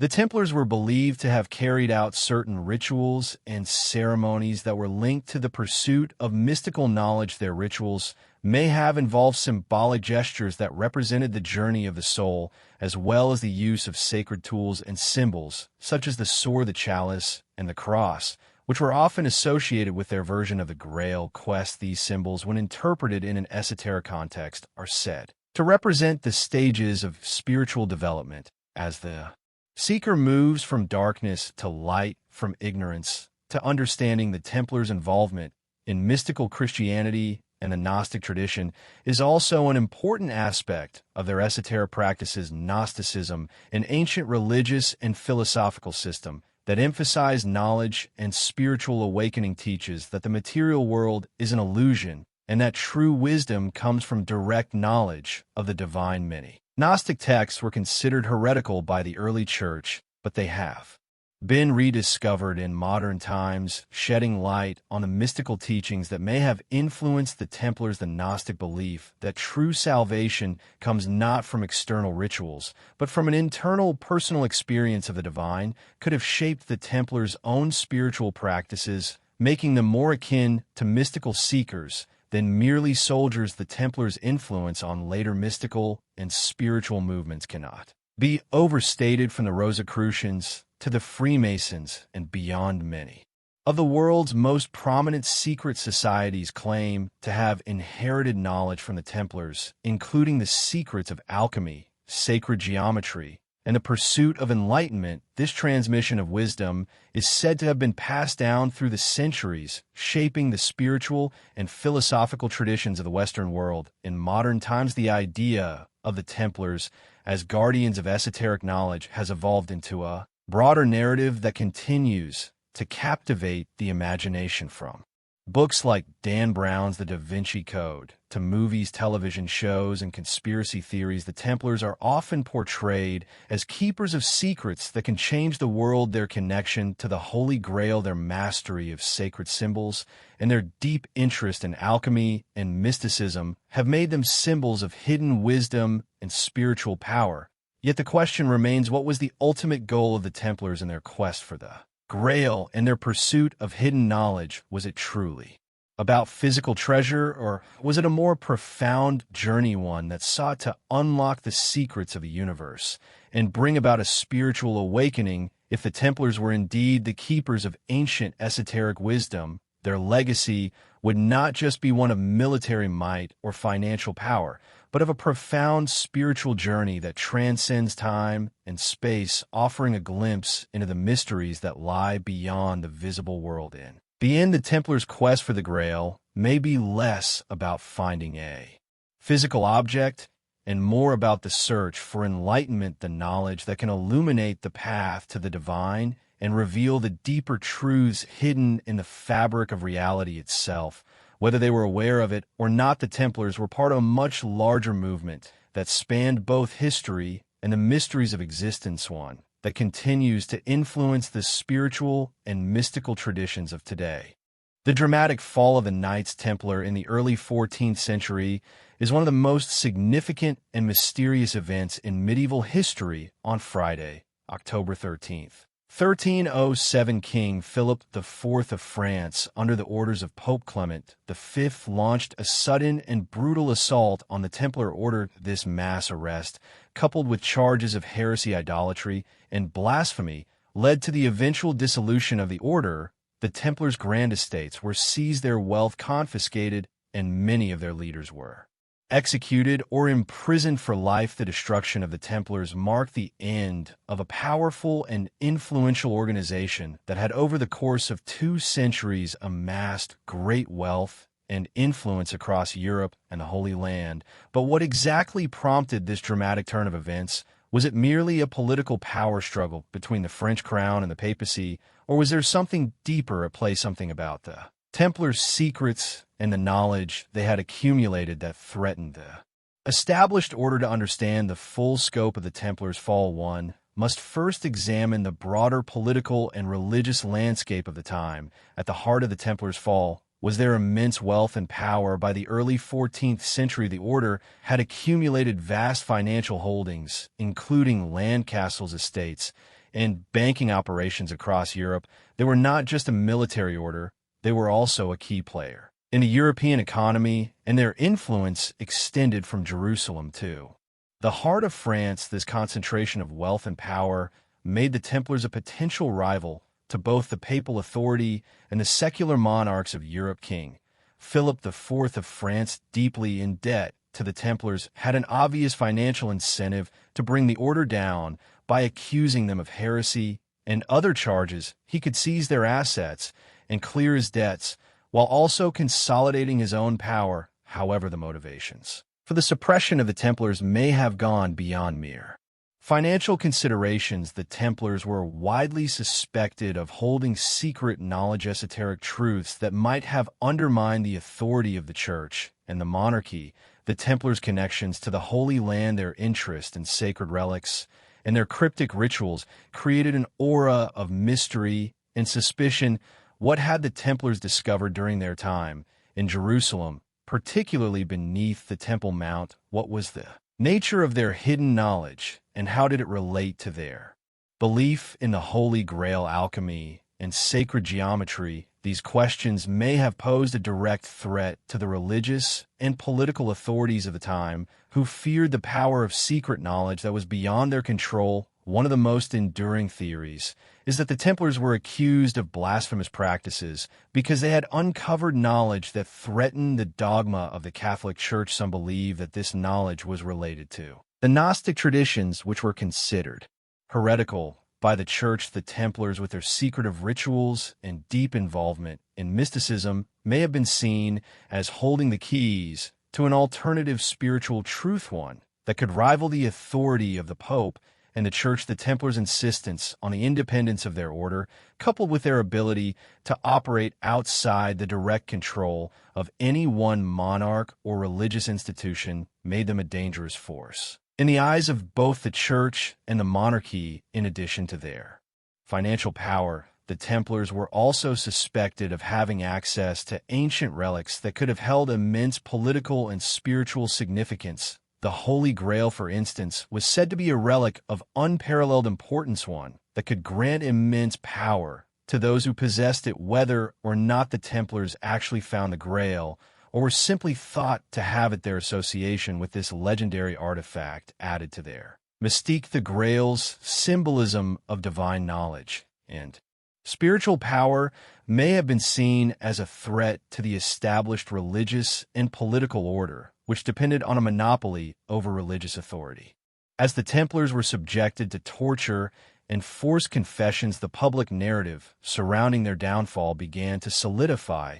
Many Templars were accused of participating in dark rituals, worshiping idols, and committing heinous acts in the name of their secretive beliefs. These accusations, many of which were likely fabricated or exaggerated under duress, painted the Templars as a dangerous and heretical group. Yet despite the charges of heresy and the public execution of many of their leaders, most notably Jacques de Molay, the Grand Master of Templars, did not disappear entirely. While the official order was disbanded and its wealth confiscated, the myth of the Templars did not fade. In fact, their legacy only grew stronger in the years that followed. The question of what became of the Templar treasure and knowledge became a matter of great intrigue. Did the Templars hide their wealth and secrets before their downfall? Some speculate that the order secretly fled to other parts of Europe, possibly even to Scotland, where they allegedly found refuge among the Scottish knights,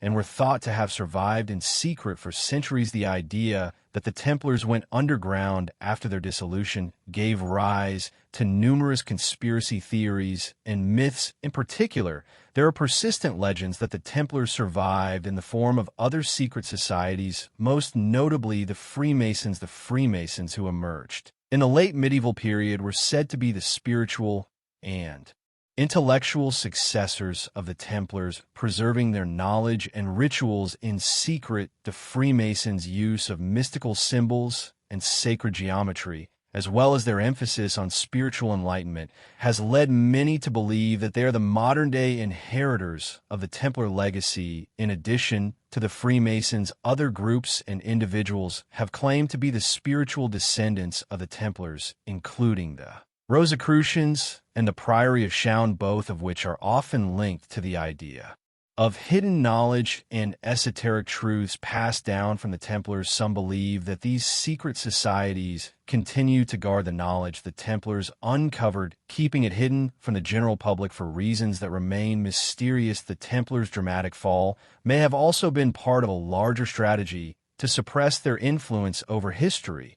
If the Templars were indeed the keepers of ancient knowledge, whether related to the Holy Grail, alchemy, or other esoteric teachings, it stands to reason that those in power would have wanted to prevent such knowledge from reaching the masses by destroying the Templars and destroying their order. The authorities ensured that any knowledge they might have possessed would remain hidden, allowing them to retain control over both the political and spiritual spheres of medieval society.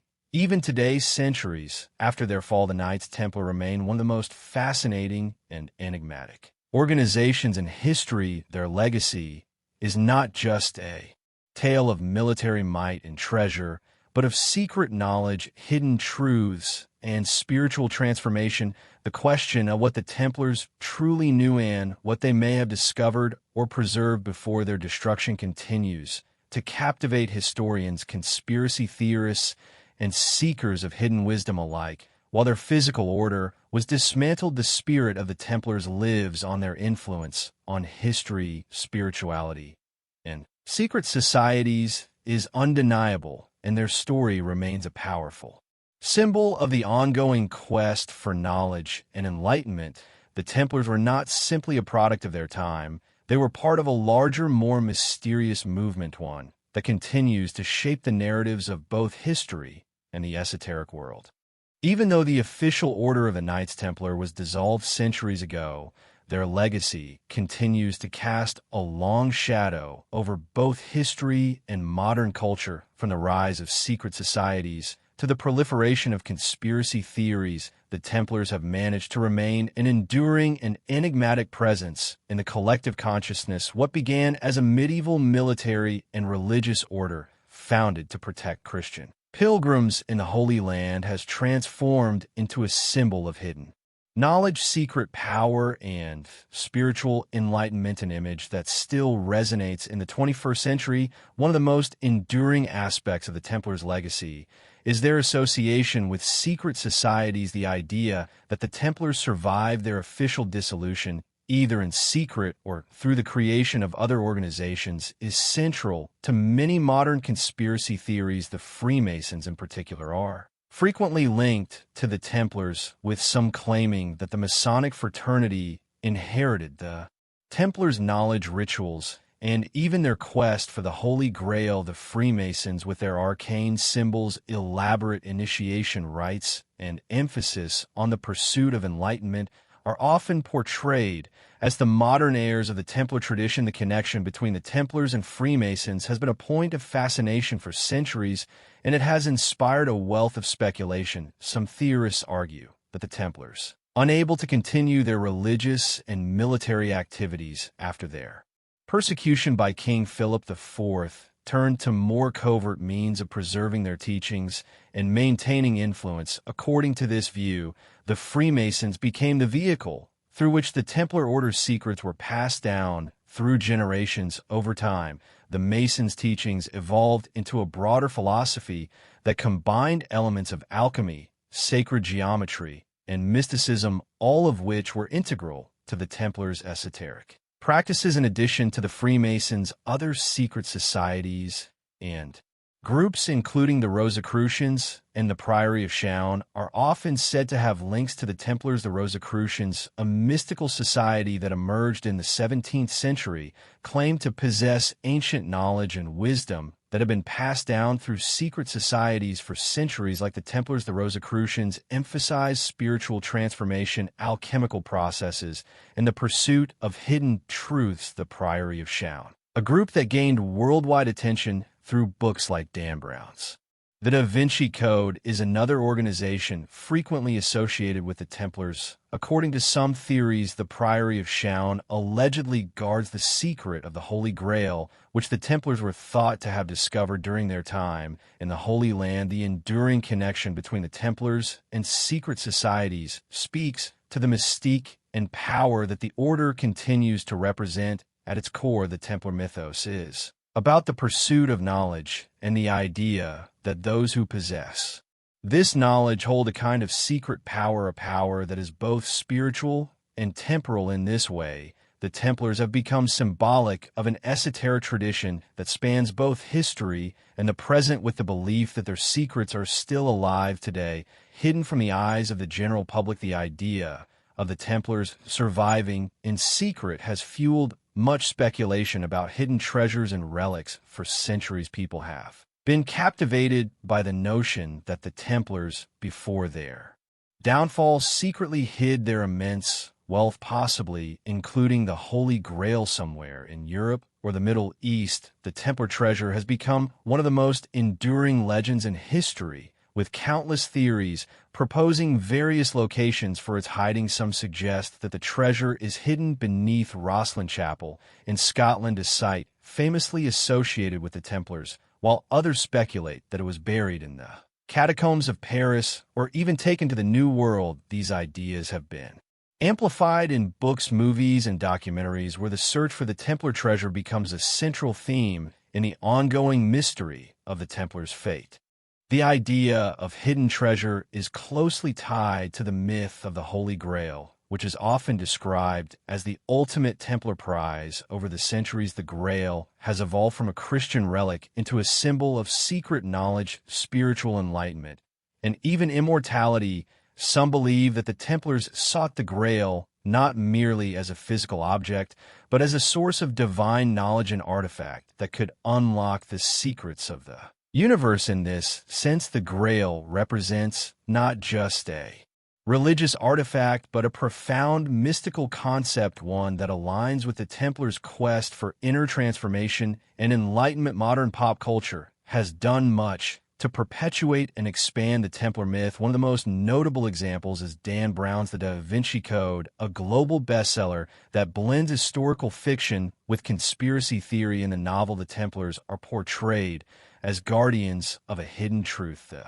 secret of the Holy Grail. The book's portrayal of the Templars as protectors of esoteric knowledge captivated millions of readers and led to a surge in interest in Templar-related conspiracy theories. The novel's success also inspired a number of films, documentaries, and even real-world treasure hunts centered around the Templars and their supposed secrets. But the Templars' influence extends beyond the world of fiction. The mysticism and spirituality associated with the Templars have inspired a number of modern spiritual movements, some of which claim to be the direct heirs of Templar teachings. These movements often focus on the pursuit of personal enlightenment, the exploration of sacred geometry, and the study of ancient texts and symbols, topics that were central to the Templars' own practices. Some modern occult groups and esoteric societies incorporate Templar symbolism into their rituals, seeing themselves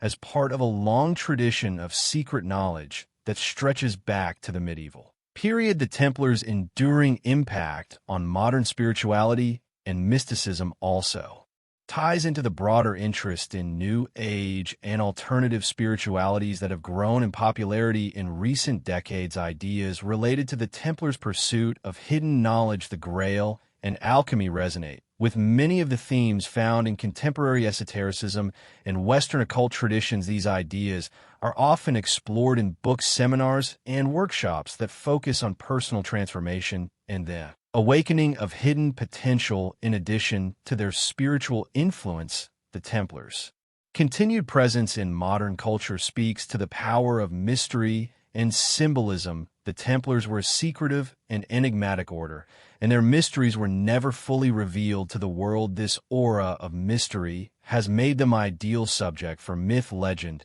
and conspiracy, providing a rich narrative that continues to intrigue people to this day, whether it is through the lens of a historical thriller, an esoteric practice, or a modern treasure hunt. The Templars have become symbols of the hidden and the unknown, appealing to those who seek to unlock the mysteries of the past and uncover the secrets that may still be buried today. The Templar legacy, therefore, is not just a matter of historical curiosity. It is a living, evolving narrative that continues to shape our understanding of both the past and the present, from their military exploits in the Holy Land to their involvement in the shaping of modern secret societies. The Templars remain a powerful symbol of the search for knowledge, enlightenment, and spiritual power. As long as there are those who believe in hidden truths and secret societies, the Templars will remain a part of our collective imagination, inspiring future generations to explore the mysteries that lie beneath the surface of history. The forbidden legacy was never truly lost. It was buried beneath centuries of fear, silence, and rewritten history.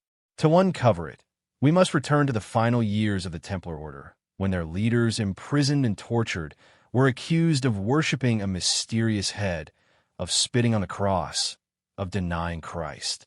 The Inquisitors believed these were confessions of blasphemy, but perhaps they were fragments of something far older, a veiled code preserved under persecution.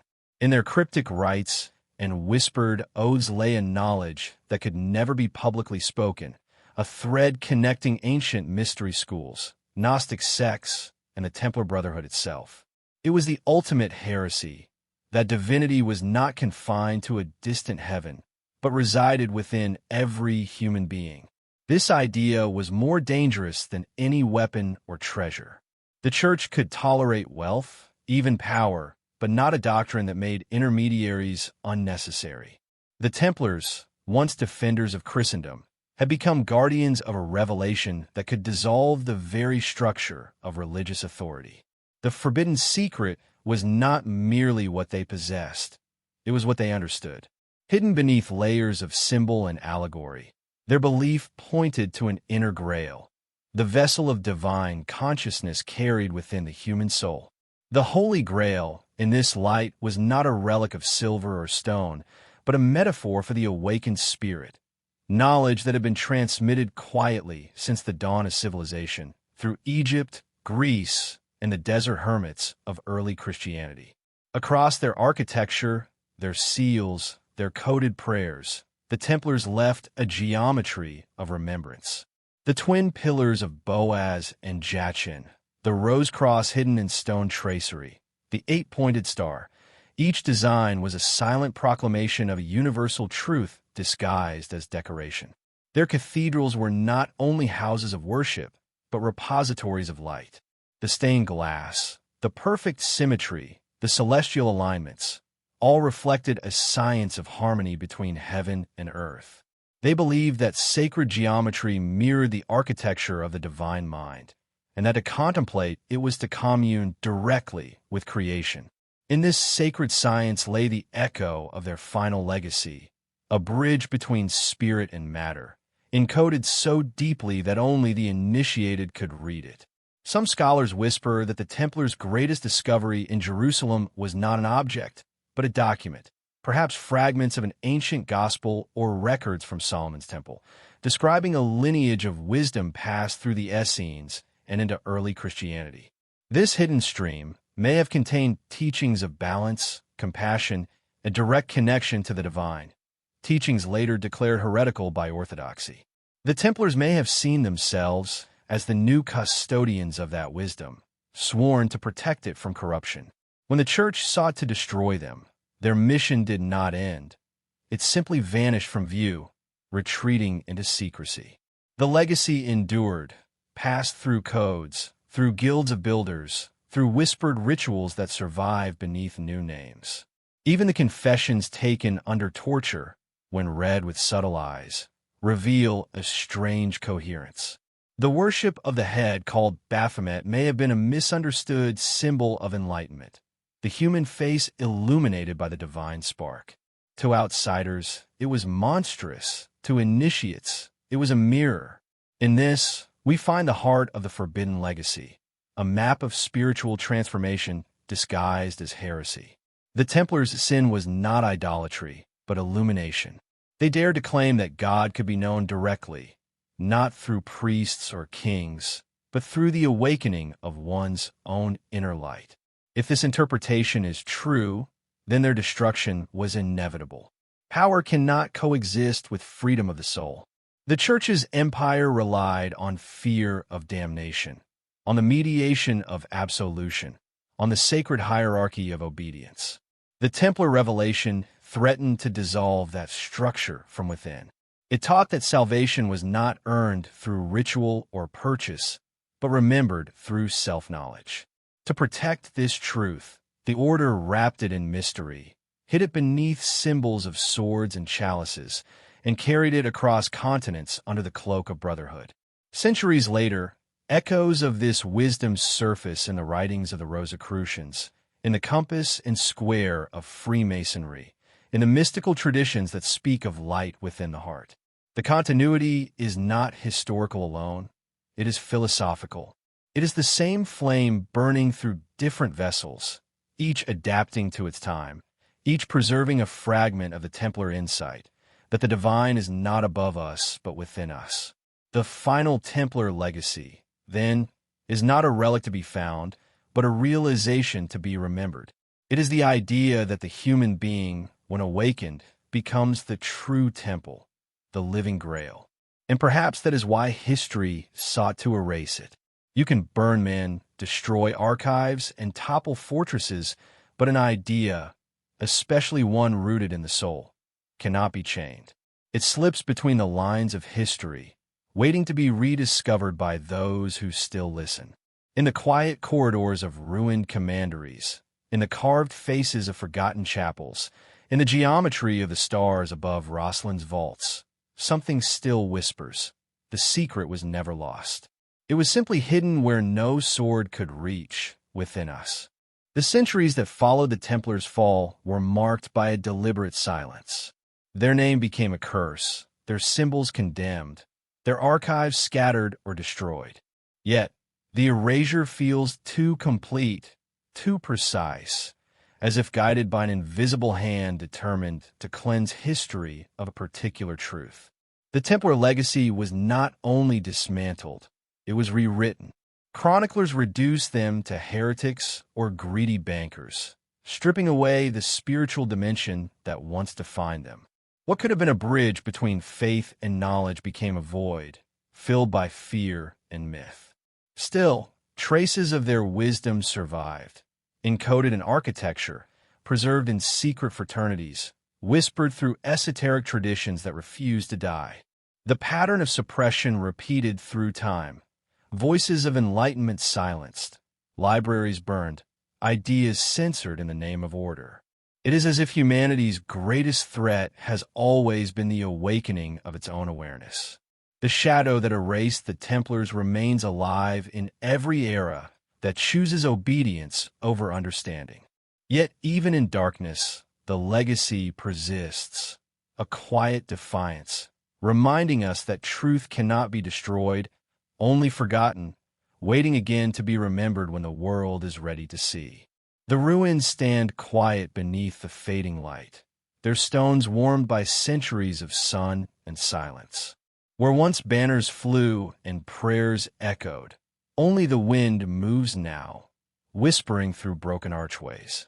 Yet something remains, an unseen pulse, a memory older than time itself.